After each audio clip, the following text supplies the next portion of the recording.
মিনিটে 20 বছরের পুরাতন বটি ধার করুন এবং বটির মরিচা দূর করুন। 5 বছরেও বটির ধার কমবে না এবং মরিচা পড়বে না। বটি আমাদের অতি প্রয়োজনীয় জিনিস। প্রতিদিন রান্নাঘরে ফলমূল, সবজি থেকে শুরু করে ইত্যাদি যাবতীয় জিনিস আমরা এই বটি দিয়েই কেটে থাকি। বটি যদি ধার না থাকে বা মরিচা পড়ে যায় তাহলে কিন্তু আমরা অনেক বিড়ম্বনায় পড়ে যাই। এই বটি ধার করার জন্য আমাদেরকে কামারের কাছে যেতে হয়। কামাররা অনেক টাকার বিনিময়ে আমাদের বটি ধার করে দেয়। আজ আমি আপনাদেরকে খুবই সহজ পদ্ধতিতে বটি ধার করার সহজ পদ্ধতি শেয়ার করব। এই পদ্ধতিতে আপনারা আপনাদের ছুরি, বটি, দা ইত্যাদি সবকিছুই ধারালো করে নিতে পারবেন। তো এর জন্য আমাদের লাগবে একটি বটি। তো আপনারা দেখতে পাচ্ছেন এখানে আমি একটি বেশ পুরাতন বটি নিয়েছি। বটির গায়ে কিন্তু অনেক মরিচা রয়েছে।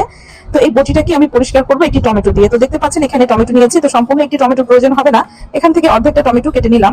তো বটিটাকে একটি শ্রেণীর উপরে নিয়েছি, আর এই যে দেখেন এই টমেটোটাকে বটির উপরে খুব ভালোভাবে ঘষে নিব। তো এভাবে বেশ কিছুক্ষণ সময় বটির সম্পূর্ণ গায়ের মধ্যে এভাবে আমি টমেটো ঘষে নিচ্ছি। তো এভাবে যদি আপনারা টমেটো দিয়ে বটি ঘষে নেন তাহলে বটির গায়ে যে মরিচা থাকবে সেই মরিচা খুব সহজেই